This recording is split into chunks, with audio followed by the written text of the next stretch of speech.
자신에게 있어서 가족이든 친구든 혹은 동료이든 간에 서로에게 기쁨이 되고 고마운 존재가 되고 또 의지할 대상이 되고 즐거움이 될 때 함께하는 의미를 찾게 되고 또 소중한 사람이 될 수 있는 것입니다.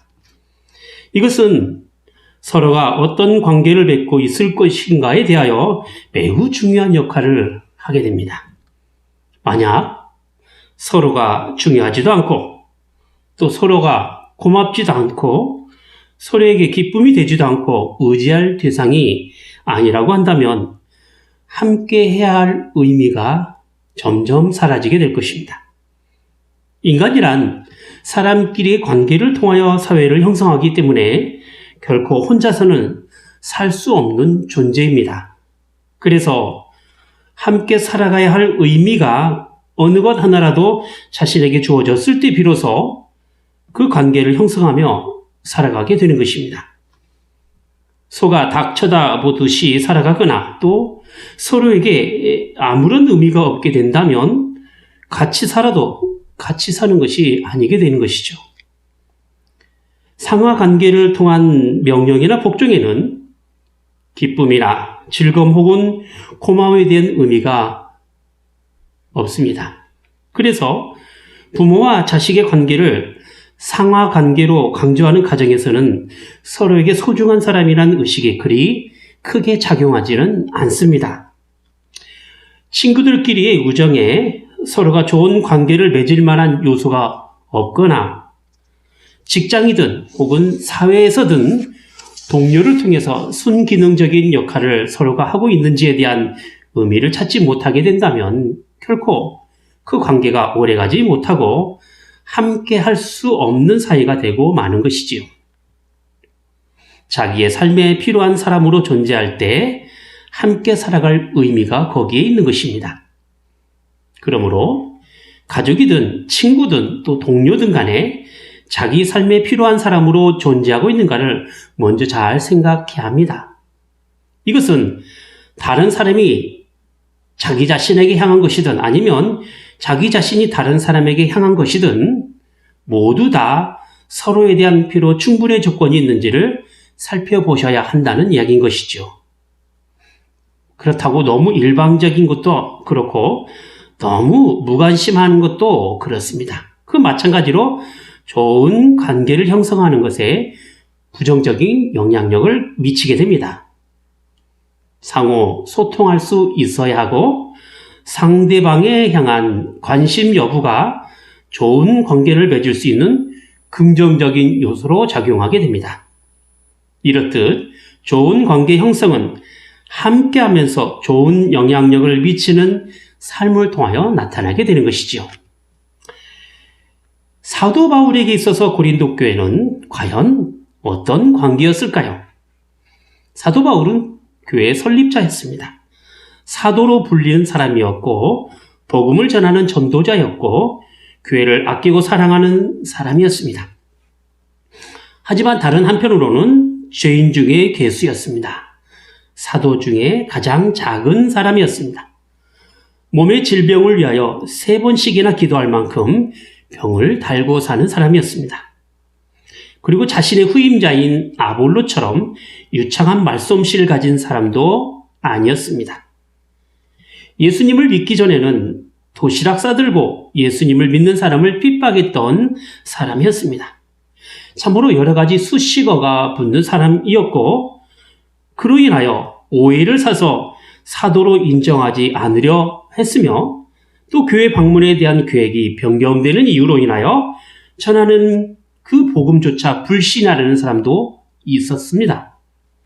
하지만 여전히 사도 바울은 자신의 사도의 고난을 가지고 하나님의 말씀을 잘 가르치는 선생으로 그리고 성도들이 하나님의 말씀에 든든하게 서가기를 바랬던 사람입니다. 그래서 교회를 떠나 다른 곳에서 복음 사역을 하면서도 여전히 고린도 교회를 향한 관심은 늘 컸던 것이었습니다. 그런데 그가 그렇게 가르치고 사역했던 그 고린도 교회가 여러 가지 문제가 있다는 사실을 듣게 되었습니다. 서로 파당을 짓고 사랑하는 성도를 세상에 고소했습니다. 성적으로 부도덕하며 우상 제물을 먹는 문제가 생겼습니다. 그리고 거룩한 성만찬에 대한 오해와 은사와 직분과 부활의 잘못된 사상 등에 관한 여러 문제가 있었습니다. 이와 관련된 좋지 않은 소식을 전해 듣게 된 것이죠. 그래서 사도 바울은 하나님의 말씀으로 회복되기를 간절히 바라는 마음으로 교회를 향한 권면과 교훈을 편지로 써 보냈던 것이 바로 고린도전서입니다. 그런 점에서 볼 때 고린도전서는 교회 안에서 성도들이 올바르게 신앙생활을 할 수 있는 기준을 제시하는 교회 생활의 지침서라 이렇게 말할 수 있을 것입니다. 참으로 다행스러운 것은 사도 바울이 여러 문제를 가진 고린도 교회에 다시 방문하기 전에 교회의 좋은 소식을 듣게 되었는데 그것은 바로 교회가 믿음으로 잘 서 있다는 반가운 소식이었던 것이죠. 하나님의 말씀에 따라 가르치는 사람의 입장으로 볼 땐 하나님의 말씀이 성도들의 인식과 삶의 변화를 주고 믿음 안에서 잘 서 있기를 분명히 바랄 것입니다. 사도 바울이 가진 심정도 마찬가지입니다. 고린도 교회를 향한 하나님의 말씀과 권면과 교훈은 잘못되어가는 여러 가지 교회에 당면한 문제가 복음 안에서 해결되기를 원하는 마음이 컸던 것입니다. 그런데 그 마음이 이제 고린도 교회를 방문하기 전에 고린도 교회 성도들에게 듣게 된 것이죠. 얼마나 기뻤겠습니까? 얼마나 교회가 자랑스러웠을까요? 말씀에 따른 권면을 듣고 하나님의 은혜를 누리며 살아가는 교인들을 향한 그 사도 바울의 마음에는 참으로 대견스러웠을 것입니다. 그래서 곧 방문하게 될 고린도 교회에는 전에 들었던 여러 가지 문제에 대한 고민이나 근심이 아니라 믿음 안에서 잘 서 있는 교회를 향한 기쁨이 우선적으로 생기게 된 것이죠. 사실 사도 바울은 고린도 교회를 떠났다가 다시 방문할 계획이 있을 때 사도의 권위에 따라 교회가 가진 여러 가지 문제점에 대한 교훈과 훈계를 위한 목적이 분명히 있었습니다.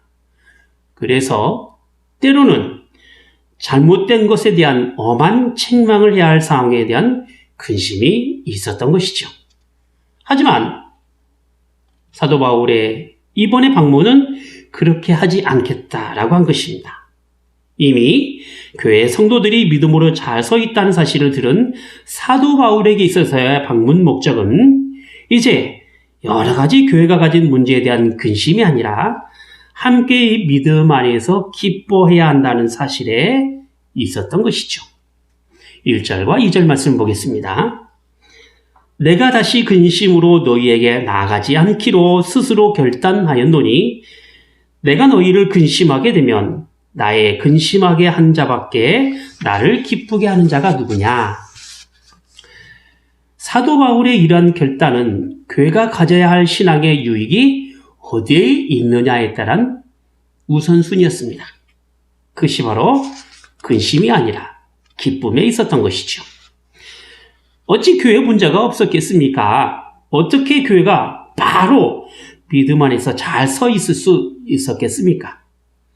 허물투성이고 죄의 본성이 여전히 남아있는 인간으로서는 면면히 살펴볼 때 온전해진다는 것은 극히 어려운 일입니다. 그럼에도 불구하고 사도 바울의 입장은 믿음 안에서 잘 서가고 있다는 기쁨이 더 컸습니다. 이전에 교회가 가졌던 문제에 대한 비판과 그 잘못됨에 대한 지적이 아니라 현재 교회가 어떤 모습으로 나가고 있느냐, 거기에 따른 감사와 기쁨이 사도 바울에게 있어서 방문 목적에 큰 기대가 된 것입니다. 한번 보십시오. 잘하고 있는데 옆에서 자꾸 잘하라고 하면 어떻습니까? 오히려 반발이 생기는 것. 있지 않습니까? 우리 이런 거 많이 경험하지 않습니까? 교회가 믿음 안에서 잘 서 있고 있는데 사도라는 사람이 와서 칭찬하고 격려하는 것이 아니라 전에 잘못된 것 자꾸 지적하고 훈계를 한다면 그것을 기분 좋게 들을 사람이 얼마나 되겠냐라는 것이죠.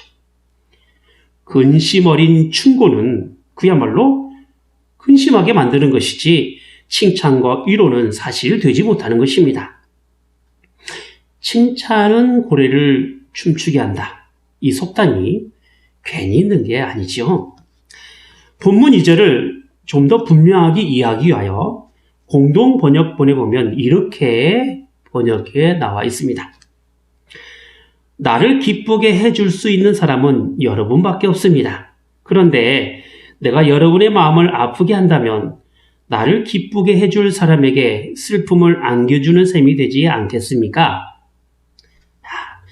사도 바울이 가진 기쁨은 믿음 안에서 잘 서가는 고린도 교회 성도들이었습니다. 그런데 그를 향하여 근심거리를 만드는 장본인이 사도 바울 자신이 된다면 자신을 기쁘게 만든 성도들을 다시 근심하게 만드는 꼴이 된다라는 거예요. 교회가 가진 여러 가지 문제에 대한 사도 바울의 지나친 염려가 있다면 그것이 오히려 믿음 안에서 잘 서가려는 교회를 근심하게 만드는 결과를 갖게 된다는 것입니다. 목표와 방향이 있다면, 그래서 그것으로 향한 신앙의 발걸음이 분명하다면 그것으로 갈 수 있도록 격려와 칭찬이 필요한 것이지 세세한 것을 트집 잡아서 왜 이것밖에 안 되냐라는 식의 핀자는 도리어 화를 돋우는 어리석은 충고라 이렇게 말할 수 있을 것입니다. 섣부른 훈계와 책망은 사람을 잘못된 길로 가게 만드는 것이지요.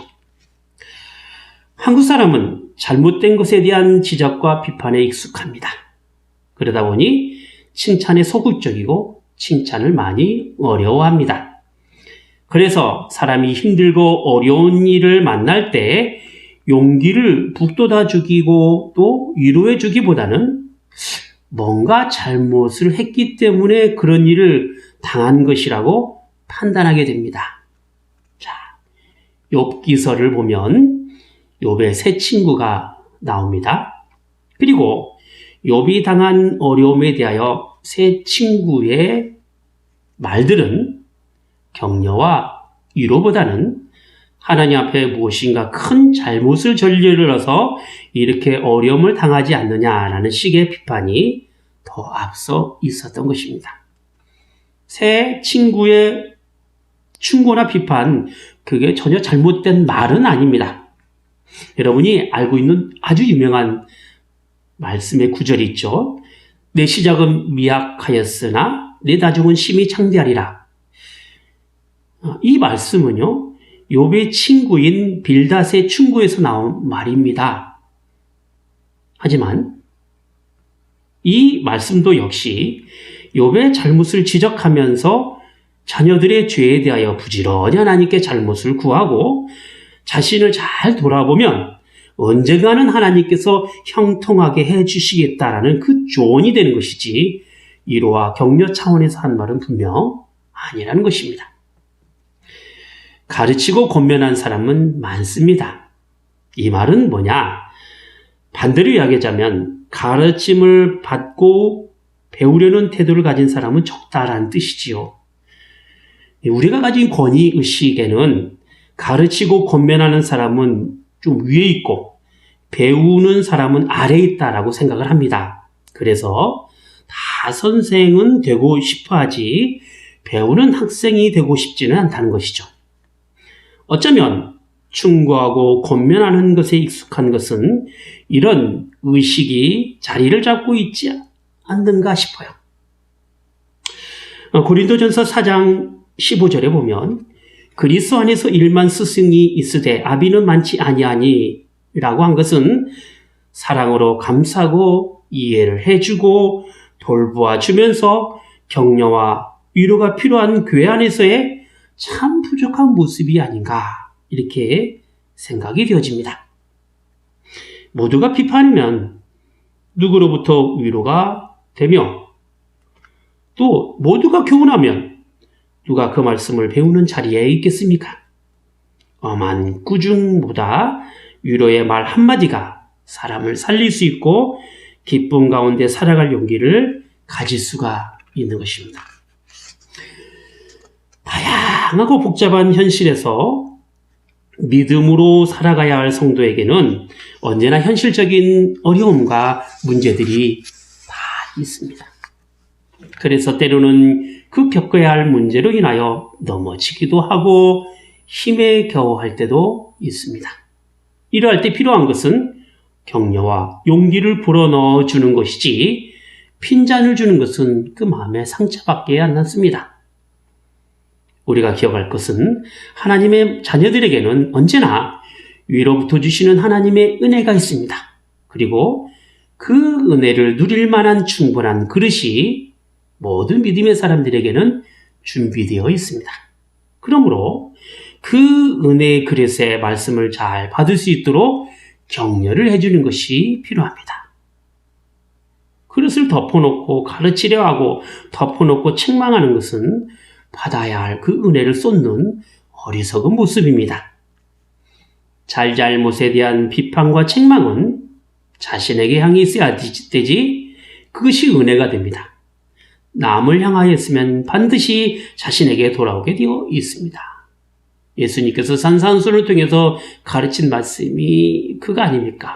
마태복음 7장 2절에 보면 너희의 비판하는 그 비판으로 너희가 비판을 받을 것이요 너희의 헤아리는 그 헤아림으로 너희가 헤아림을 받을 것이니라 했던 것이죠.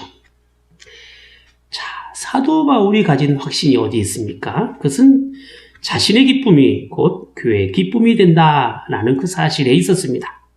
그래서 비판과 책망에 대한 근심보다는 믿음 안에서 잘 서가는 교회를 향한 기쁨으로 나가기를 바랬던 것입니다. 3절 말씀을 보겠습니다.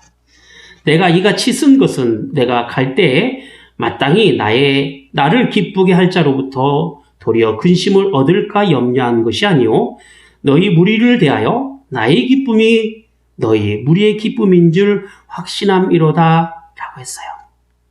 사도 바울 자신의 기쁨이 곧 교회의 기쁨이 된다라는 사실로 확인하는 것에는 서로에 대한 자랑이 그리스도 예수의 날까지 나타나야 할 자랑이 되기 때문에 그렇습니다. 주님 오실 때까지 사도 바울에게는 교회가 자랑이 되고 또 교회의 자랑이 사도 바울이 되는 것이죠. 거기에는 서로에게 위로가 되고 서로에게 기쁨이 되는 관계가 아니고서는 도무지 있을 수 없는 관계가 되는 것입니다. 서로가 믿음 안에서 소망 안에서 그리고 사랑 안에서 하나가 되는 관계가 아니고서는 도무지 서로에 대한 자랑이 있을 수가 없는 것이죠. 자, 그러면 교회가 가져야 할 그 자랑의 내용이 어디 있습니까? 무슨 대단한 능력을 소유하거나 권세를 가지고 있거나 부와 명예를 얻는 것입니까? 아닙니다. 세상의 자랑은 혹여 그렇게 말을 할 수 있을지는 몰라도 사도 바울에게 있어서의 자랑은 육체의 지혜로 하는 것이 아니라고 말씀하고 있습니다. 교회에서의 자랑은 하나님의 은혜로 행하는 것이다 라고 말씀하고 있는 것이죠. 그 자랑의 내용이 뭡니까? 바로 제 아무리 어려운 환경과 핍박과 고난 속에서도 꿋꿋이 이겨낼 수 있는 능력이 죽은 자 가운데서 다시 살리시고 큰 사망에서 건져내셔서 구원하신 하나님을 믿는 믿음으로 나타나기 때문이다 라는 것입니다. 자신이 당하는 어려운 현실에서도 은혜의 그릇 안에 담긴 하나님의 말씀이 죄된 사실에서 벗어나 그 잘못됨을 이겨내고 믿음으로 승리할 수 있는 복된 길을 걸어가는 것에 있는 것이죠. 사도 바울이 이러한 확신이 서로에게 자랑이 될 수 있었던 것입니다. 물론 사도 바울에게는 예수 그리스도를 만난 다음부터는 어디 다른 사람 앞에 내세울 만한 자랑이 없는 연약함과 부족함이 많은 사람이었습니다. 로마서 1장 21절에 있는 것처럼 하나님을 알되 하나님으로 영화롭게도 아니하고 감사하지도 아니하고 오히려 그 생각이 허망하고 미련하고 어두워진 이 세상에서 우리가 예수님을 믿는다라고 말하는 것은 그 자체만으로도 엄청난 고난과 핍박이 따르게 된다라는 것입니다. 자, 로마 시민권을 가진 바울이었습니다. 또 좋은 가문의 출신이었습니다. 그래서 좋은 가문 속에서 존경받고 살아갈 수 있었지만 그가 예수님을 믿고 난 후로는 세상에 그 유익된 것들을 다 버리고 예수 그리스도를 아는 지식의 가장 고상함을 쫓아 살게 된 것입니다. 그로 인한 바울의 인생은 고난과 핍박의 연속이었습니다. 고린도후서 11장 25절과 26절을 보면 여러 번 여행에 강의 위험과 강도의 위험과 동족의 위험과 이방인의 위험과 신의 위험과 광야의 위험과 바다의 위험과 거짓 형제 중에 위험을 당하고 또 수고하며 애쓰고 여러 번 자지 못하고 줄이며 목마르고 여러 번 굶고 춥고 헐벗었노라 했습니다. 오늘 본문 4절을 보면 이렇게 나와 있죠. 내가 큰 환난과 애통한 마음이 있어 많은 눈물로 너희에게 썼노니 이는 너희로 근심하게 하려 한 것이 아니오 오직 내가 너희를 향하여 넘치는 사랑이 있음을 너희로 알게 하려 함이라 했습니다. 사도 바울이 복음을 전하면서 편지로 교회에 보내는 것은 그저 단순히 기쁘고 즐거운 일만 있어서 쓰는 것이 아니라는 거예요.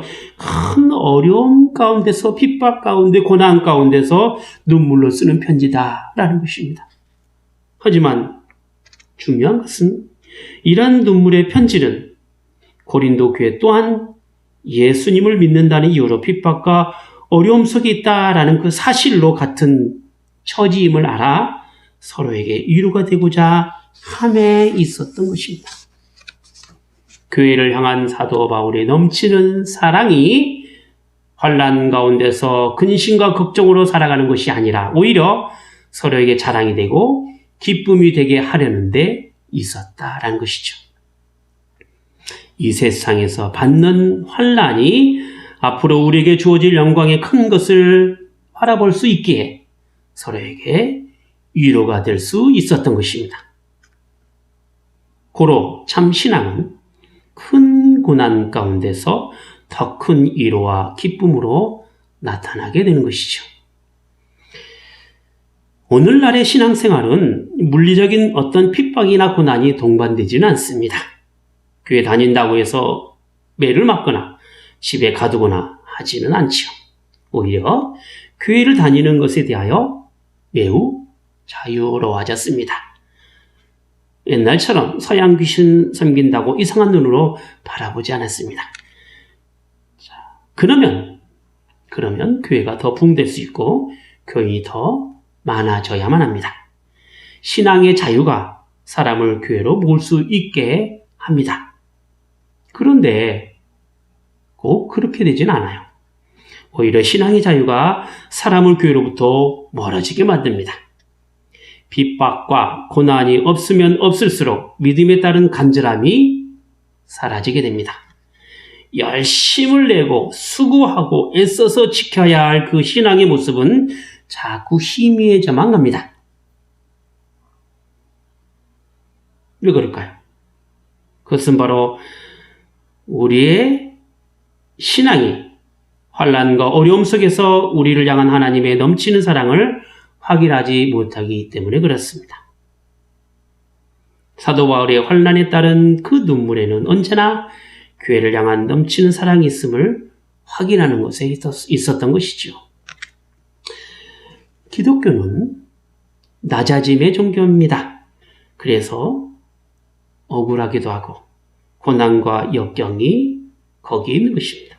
그런데 이런 낮아짐이 우리를 하나님의 은혜의 그릇으로 사용한다는 것이죠. 그래서 자기 자신은 드러내지 않고 하나님의 능력으로만 나타나게 합니다. 우리 안에 참 보배이신 그리스도만 증거하게 합니다. 우리의 구원이라는 것이 그래서 내 힘이 아니라 하나님의 능력으로 하는 것임을 경험하게 하는 것이죠. 내가 높아지려면 높아질수록 하나님의 능력이 내 안에서 나타날 수가 없습니다. 철저히 낮아지는 삶은 예수 그리스도의 삶입니다. 하나님과 동등됨을 취할 것으로 여기지 아니하시고 인간의 자리까지 내려오신 지극히 낮아지신 그 삶을 우리가 배우는 것이죠. 하나님께서 우리를 교회로 모이게 하신 것에는 아무 육체라도 하나님 앞에 자기 자랑이 없게 하시려는 데 있는 것입니다. 내 주장, 내 생각, 신앙생활에서 다 버리게 하시고 믿음 안에서 늘 하나님만을 자랑하는 귀한 여러분이 되시기를 바랍니다. 기도하겠습니다.